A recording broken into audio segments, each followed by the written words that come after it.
The paralyzed old man was thrown off the balcony by Nazi soldiers simply for failing to stand and salute. Subsequently, the others were driven downstairs. The Nazi soldiers turned on the headlights and ordered them to run, ostensibly giving them a glimmer of hope, but in reality, treating them as moving targets for their amusement. One person attempted to escape in the opposite direction, driven by a strong will to survive, climbing a high wall covered in broken glass. But this struggle was ultimately in vain. Władysław's family witnessed the entire event. After their amusement, the soldiers drove away. In that situation, the Jews were nothing more than a source of entertainment after their meal. A high wall imprisoned all the Jews within. Initially, Władysław's family of 6 had the opportunity to evacuate Warsaw early. They had indeed packed their belongings before the Nazi offensive began. However, the radio suddenly announced the UK and France strongly condemned the Nazi invasion of Poland and immediately declared war on Germany. Upon hearing this news, the whole family gathered in celebration, even preparing a sumptuous dinner. They seemed to have witnessed the scene of the Nazis being defeated by the British and French forces. Ultimately, the evacuation plan was permanently shelved. However, the optimism was misplaced, and the reality was extremely harsh. The actions of the British and French forces remained at the level of diplomatic statements, with no troops dispatched. Seeing large numbers of Nazi soldiers entering the city, Władysław's family was horrified and stood dazed on the street. Before long, the entire Warsaw was declared occupied. They knew that life would be exceptionally difficult from then on, but no one could have anticipated that it would be a veritable hell. The primary issue was cash. The Nazis stipulated that each Jewish family could hold a maximum of 2,000 zlotys. Any excess had to be deposited in a German bank or confiscated. At that time, Władysław's family had a total of 5,003 zlotys. The family argued about where to hide the cash. The father suggested hiding it in the table leg, as he had done during World War I. Some suggested placing it at the bottom of a flower pot. Others proposed hiding it under the table, and some wanted to stuff the money inside a violin. Despite the many restrictions, Władysław did not feel overly fearful. He even called to invite his beloved Dorota to meet. Dorota, who was studying the cello, had a pleasant conversation with him. The two intended to find a cafe to continue their talk, but they saw the sign prohibiting Jews from entering. At that time, even parks had banned Jews from entering. They had to stand by the roadside for a brief conversation. A few days later, a series of special laws targeting Jews were issued. For example, they had to wear a Star of David armband when going out. They had to remove their hats and bow when encountering any Nazi personnel. They were prohibited from walking on the sidewalks and could only walk in the roadside ditches. One day, Władysław's father was beaten because he did not notice the soldier beside him, and no passerby dared to intervene. Before long, Władysław's family had less than 20 zlotys left. This amount, even if spent entirely on potatoes, would not be enough for the family to eat for a few days that a family with no way out could only sell their possessions. The most valuable item in the house was Władysław's branded piano. However, in these chaotic times, merchants took the opportunity to drive the price down, willing to pay only 2,000 zlotys at most. After all, a piano cannot fill one's stomach, so Władysław had to agree to the painful transaction. Not long after selling the piano, the Nazis issued new regulations. The 500,000 Jews in Warsaw must relocate to designated isolation zones within a limited time, and those who violate the order will face severe punishment. On October 31st, 1940, 500,000 Jews were forced to leave their homes and migrate to the isolation zone. On the way, Władysław unexpectedly encountered Dorota. They had a brief conversation and wished each other well. The apartment in the isolation zone was small and dilapidated, but it was still livable. Before Władysław's family could settle in, they saw that the Nazis had already built isolation walls around them. From then on, the isolation zone became a huge, enclosed area. The survival rules within devolved into the law of the jungle, with starving corpses visible everywhere on the streets.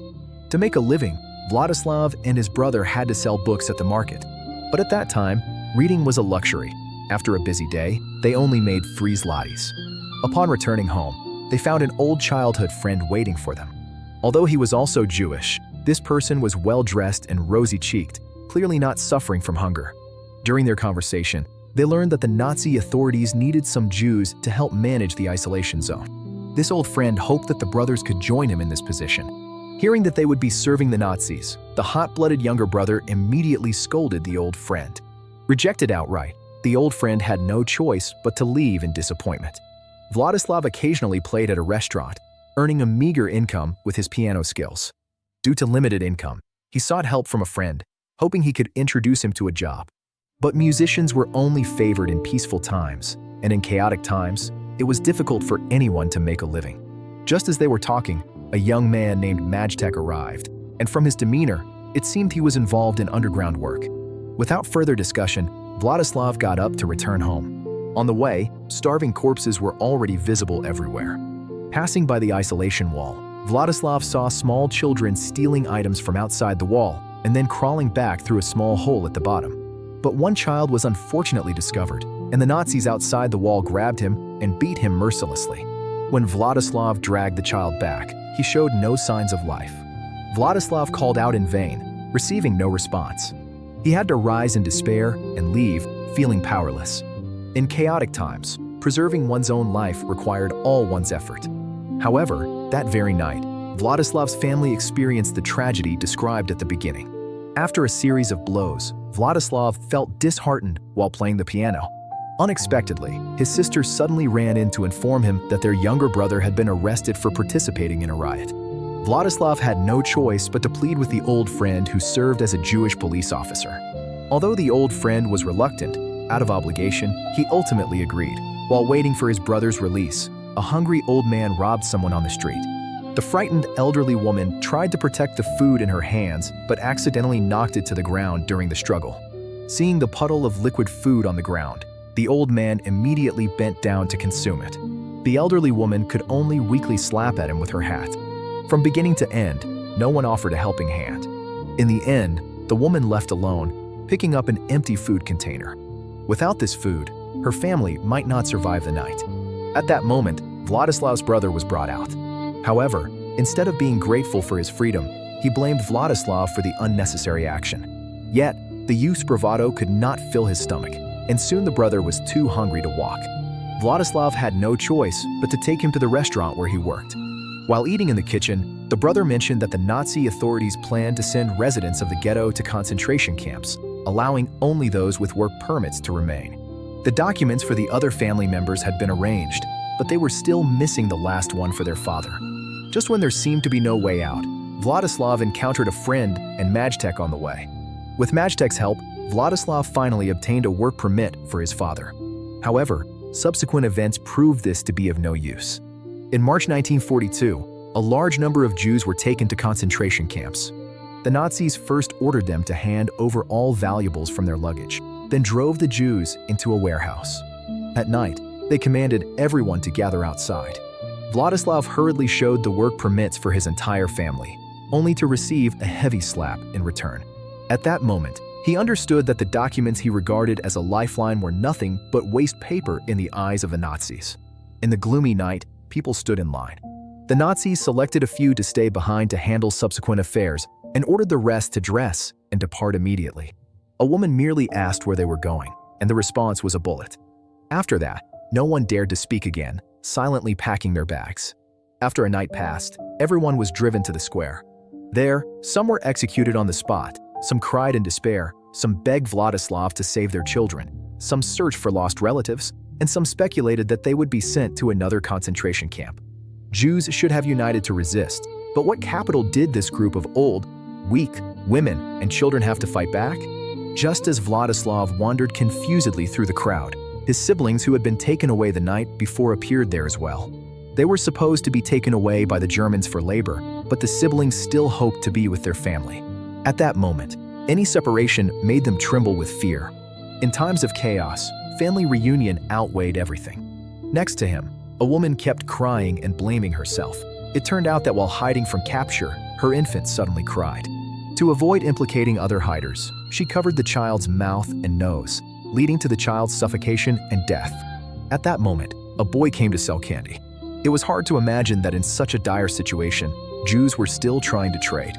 Władysław's father used the last 20 zlotys left among them to buy a piece of candy, which he divided into 6 parts with a small knife, allowing each of the 6 family members to take a small piece. This was the last meal shared by this family. Recalling the anticipation for the Allies, they enjoyed a lavish feast. Soon after, everyone in the square was driven to the train station. No one knew that it would be a death train. Jews were crammed into the carriages like cattle. Along the way, an old friend spotted Władysław in the crowd and quickly pulled him out. Unaware of what was happening, Władysław tried to return to his family but was stopped by the police. Seeing that he dared not speak, his father could only wave slightly. Władysław attempted to return again but was forcefully pushed to the ground by his old friend. After repeated warnings from his friend, he had no choice but to leave in pain. When he returned to the quarantine area, all that remained was a scene of devastation with scattered furniture and luggage. Thinking that this parting might be a final farewell to his family, Władysław walked the streets, crying uncontrollably. He wanted to seek help from his friend, but all he could see was a pile of remains. In the square, luggage that could not be taken was silently scattered. In a daze, Władysław unknowingly walked to the restaurant where he had once worked. A voice suddenly called out to him. It was the restaurant owner hiding under a table. The kind-hearted owner hid Władysław as well. The owner claimed to have bribed a police officer and would come to rescue him once the search was over. Not knowing how long they had been hiding, they finally made it to the street. At this point, they discovered that not all Jews had been taken. The Nazis left some young men to do forced labor. One day, while dismantling the quarantine wall, Władysław saw a young woman. She was a singer, and her husband was Władysław's close friend. Władysław wanted to greet her, but feared being discovered by the guards. At the end of the workday, a German officer angrily pulled several people from the crowd, ordering them to lie on the ground and executed them one by one. Unfortunately, the restaurant owner was among them. Perhaps due to too many survivors from bribery, the Nazis selected some old, weak, and sick individuals for execution to save on rations. The bricks obtained from dismantling the quarantine wall were used to build houses. One day while working, Władysław suddenly heard a whistle. It was the underground worker Maciek. He informed Władysław that the trains transporting their compatriots left full and returned empty, and many people had likely been killed. The brave Maciek had secretly gathered people to prepare for resistance. Władysław had received much help along the way and naturally agreed to join. That day, several fighter planes suddenly appeared in the sky, seemingly dropping supplies. When Władysław looked up, he accidentally knocked over some bricks behind him, immediately attracting a beating from the Nazis, even fainting on the spot. Fortunately, the Nazis did not use firearms. When the overseers learned that he had been a pianist, his fellow workers arranged for him to have a lighter job. After that, to drive the workers to work harder, the Nazis allowed them to send one person out each day to buy potatoes and bread. This just happened to provide an opportunity for the resistance organization. They took advantage of the opportunity to transport potatoes to smuggle weapons, while Władysław was responsible for receiving and transferring them. He hid the firearms in his clothing and waited for the chance to throw them to comrades outside after work in the evening. However, even the most meticulous plans can have oversights. One day, the Nazis became suspicious of Władysław. Fortunately, a search did not uncover any weapons. Otherwise, his life would have been in danger. Władysław believed this was not a long-term solution, so he thought of his Polish friends outside the wall. He wrote down his name and address and asked Maciek to find a way to contact them while he was in the city buying potatoes. Soon, Maciek brought news. The friends outside had been found and told Władysław to be ready at any time. When the workday ended, Władysław quickly removed his David Star armband. The laborers at the construction site were divided into Jews and Poles. Removing the armband, Władysław quietly blended into the group of Poles and walked out of the site. Afterward, he waited at the agreed location. When a woman appeared, he quickly followed her. The woman was indeed the singer friend. Under her guidance, Władysław met his friends. After a long separation, the two embraced tightly. Since the Nazis could search at any moment, it was not safe to stay there long. Władysław hurriedly bathed, had a little to eat, and was then moved to another dilapidated apartment. After curling up in the small storage room of the apartment for a night, a man took him to an even more remote house. That place had long been vacant. The man emphasized that to avoid suspicion, it was essential to remain absolutely quiet. Looking at the isolation area just a wall away, Władysław felt a mix of emotions. He could hardly distinguish whether he was inside or outside the wall. Before leaving, the man left a note, informing him that in case of an emergency, he could seek help at this address. After the man left, Władysław hid the note in the sole of his shoe, lay down on the sofa, and wanted to rest quietly for a moment. Suddenly, noise came from the next room. Władysław pressed against the wall to listen. It was a couple in the neighboring room laughing and playing. Since the outbreak of the war, He had not felt such a vibrant daily atmosphere for a long time and couldn't help but smile. However, the next second, the sound of an explosion outside pulled him back to reality. It was April 1943. Germany's plan to invade the Soviet Union, Operation Barbarossa, had failed, marking a turning point in the European battlefield. And the explosions outside signified the beginning of the Jewish uprising. A huge breach was blown open in the isolation wall. Although the insurgents resisted fiercely for several days, they were ultimately suppressed by the Nazis due to their inferior weapons and numbers. Witnessing his fellow countrymen die one by one at the hands of the Nazis, and thinking of the weapons that he had once transported, Władysław felt an immense weight in his heart.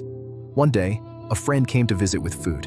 The insurgents' strong resistance greatly encouraged the Poles. Soon, that friend would also join the ranks of resistance. However, a few days later, Władysław learned from the man that the group of friends had been arrested by the Nazis. The place where he was hiding was likely exposed as well.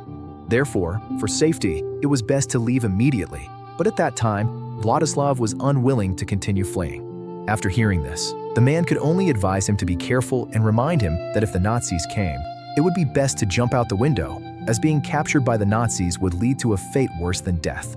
As soon as the man left, a military vehicle drove up downstairs. Seeing this, Władysław hurriedly opened the window, moved a stool to the front of the window, and pushed the table aside to clear space, preparing to leap down as soon as the Nazis knocked on the door. Unexpectedly, the Nazis did not come, only taking away 2 people from downstairs. Watching the vehicle drive away, Władysław's tense nerves finally relaxed. However, soon after, a greater crisis struck. Due to the loss of his friend's support and being unable to go out to buy supplies, Władysław's food quickly ran out. While searching for something to eat in the kitchen, he accidentally knocked over a stack of plates. The loud crash immediately alerted the neighbors. The neighbor ordered him to show himself immediately, or they would call the police. Władysław had no choice but to hurriedly gather a few belongings and, taking advantage of the angry neighbor's moment of distraction, rushed down the stairs. Once outside, Władysław wandered through the cold wind and flying snow in the remote alleys until late at night. Just as he was about to freeze on the street, he suddenly remembered the note hidden in the sole of his shoe. Following the address, he knocked on a door. To his surprise, it was his former crush, Dorota, who opened the door. 3 years ago, they had mutual feelings for each other. However, at this moment, Dorota's obvious pregnancy indicated that she was not only married but also about to become a mother. And Władysław was still wandering in exile. He awkwardly explained his intentions to Dorota. Then, the two sat facing each other, their eyes flickering, unsure of how to face this sudden reunion. Fortunately, Dorota's husband returned at the right time. Although he looked at Władysław with scrutiny, he still welcomed him kindly and promised to help him find another hiding place the next day. The next morning, Władysław, still asleep, was awakened by the sound of a melodious cello. It turned out that Dorota was focused on practicing. Witnessing this scene, Władysław felt a surge of indescribable emotions. If it weren't for the war, they might have already been together, spending harmonious years together. Unfortunately, reality has no what-ifs. After lunch, Dorota's husband took Władysław to an apartment in the German district. Across the street was the regional headquarters of the Nazi SS and a hospital. This was the so-called most dangerous place, yet the safest place. Everything else was no different from before, the same small space, the same absolute silence. The only difference was that there was a dusty piano in the room. Once Dorota's husband left, Władysław couldn't help but lift the piano lid and sit down at this long-lost instrument. He became immersed in the melodies in his mind, a smile appearing on his face that he hadn't shown in a long time. However, his hands remained hovering over the keys. This distance, so close yet ultimately unattainable. For a music-obsessed pianist, there could be nothing more tormenting than this. That a few days later, Dorota's husband brought food and introduced Antek, a member of the resistance, saying that he would be responsible for delivering supplies from then on. Antek informed Władysław that the Allies were continuing to bomb Germany. Day and night, the war was nearing its end. However, Antek was extremely irresponsible, often disappearing for long periods, interrupting supplies or demanding bribes, draining Władysław's remaining possessions.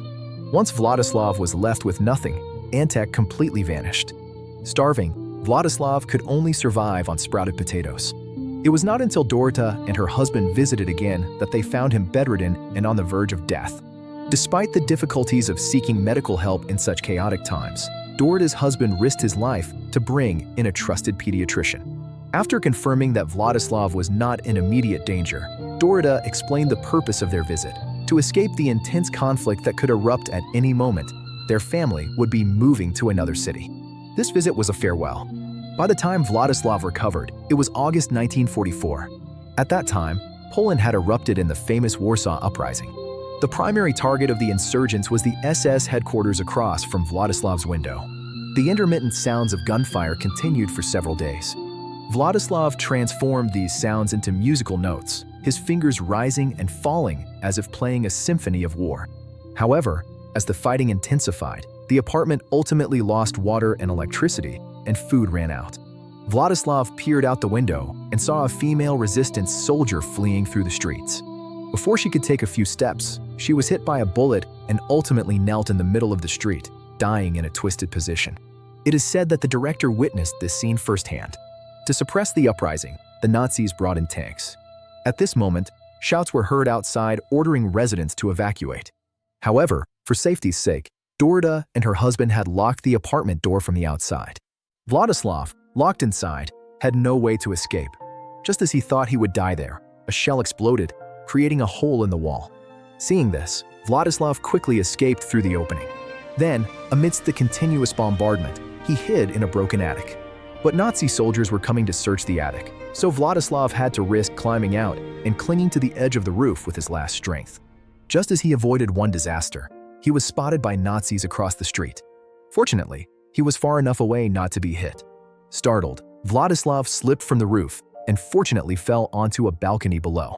Afterward, he stepped over the bodies scattered on the ground, making his way to the side of the battlefield, hiding behind a row of trash cans. It was not until night fell and the gunfire subsided that he attempted to cross the street to continue his escape. In the middle of the road, he suddenly heard Nazi footsteps. To save his life, he immediately fell to the ground, pretending to be dead. After deceiving the patrol, he quickly dashed into the abandoned hospital across the street, lying down on a dusty operating table and falling into a deep sleep. The next day, Władysław wandered inside the hospital, suffering from unbearable thirst, disregarded the filth in the bucket, slightly pushed aside the surface with his hand, and scooped up water to drink. Soon after, he was fortunate enough to find a small amount of food. For the next few days, he hid here. He thought that the food and water here could sustain him until the war ended, but after the Nazis burned the corpses by the roadside, they began systematically setting fire to buildings. Before Władysław could think of a countermeasure, the fierce flames had already spread to his side. Seeing the raging fire rapidly expanding, Władysław hurriedly jumped out of the window to escape, injuring his leg upon landing. In this critical moment, he had no time to assess his injury, enduring the excruciating pain as he once again climbed into the quarantine zone. However, the once densely populated quarantine zone was now eerily silent. The site was filled with ruins, resembling a ghostly realm. But Władysław had no time for sorrow. He had to find food immediately, or he would also become one of the corpses. After discovering a relatively intact house, he found a jar of well-preserved pickles inside. Just as he was struggling to open it, a German officer appeared before him. Władysław thought he was doomed this time. However, the officer did not draw his gun. Instead, he seemed quite interested and asked about his background. Upon learning that he was a pianist, the officer brought him to a piano and asked him to play a piece. Władysław dared not refuse. Although he had not touched the keys for 5 years, the qualities of a musician were deeply ingrained in him. He played Chopin's Nocturne in G minor, Op. 37 No. 1. The structure of this piece transitions from slow to fast, mirroring the journey of a victim from awakening to resistance. This was also Władysław's sentiment. Under the moonlight, he straightened his body. As the music reached its climax, a profound sorrow and anger gradually appeared on Władysław's haggard face. He thought of his own experiences and remembered the 5 family members who had died tragically. The originally gentle melody suddenly became passionate, both accusing the atrocities of the Nazis and lamenting the unpredictability of fate. At the end of the piece, the officer stood up, solemnly adjusted his military uniform to show respect for the pianist. After learning that Władysław was hiding in the attic, the officer personally escorted him back and used his flashlight to illuminate the path ahead. Before leaving, the officer asked if he had any food. Seeing Władysław raise the pickles in his hand, The officer silently turned and left. Władysław was puzzled by the officer's kindness, not knowing how long this kindness would last. The next day, more Nazis gathered here. It turned out that this place had become a temporary command post for the Nazis, and the officer from last night was the commander here. After dealing with military affairs, he quietly came to the attic, threw Władysław a heavy package containing fresh bread, jam, and a can opener. Before leaving, the officer informed him that the war was about to end. Indeed, 5 days later, the Nazis retreated in full. Before the retreat, the officer came to the attic one last time, not only bringing food, but also taking off his military coat to give to Władysław for warmth. As they parted, the officer asked for Władysław's name and inquired about his plans after the war. Upon learning that he would continue to perform at the Polish radio station, the officer stated that he would definitely listen at that time. Watching the officer quietly leave, Władysław felt a mix of emotions. He never expected that the one who ultimately saved him would be an unnamed enemy. Days later, the Soviet Red Army liberated Warsaw. Władysław heard the news from the broadcast truck downstairs. But as he joyfully embraced his compatriots in celebration, he was nearly hit by a stray bullet. It turned out that the Nazi coat he was wearing caused a misunderstanding. Fortunately, he promptly clarified his identity, and his distinct Jewish features confirmed it. The Soviet soldier asked in confusion why he was wearing the enemy's coat. Władysław replied, "Because it's cold." After the war, the German officer who had helped Władysław was captured and sent to a prisoner of war camp. A released Polish violinist, passing by the POW camp, approached the officer to ask if he knew Władysław. After receiving an affirmative response, the officer recounted the rescue and earnestly requested that the violinist find Władysław and try to rescue him. However, before the violinist could hear the officer's name, they were ordered to separate by Soviet soldiers. Later, the violinist found Władysław performing at the Polish radio station in Warsaw and took him to the former POW camp. However, it was already empty. Władysław could only carry this regret and the kindness left by the officer as he continued to survive in this cruel yet hopeful world.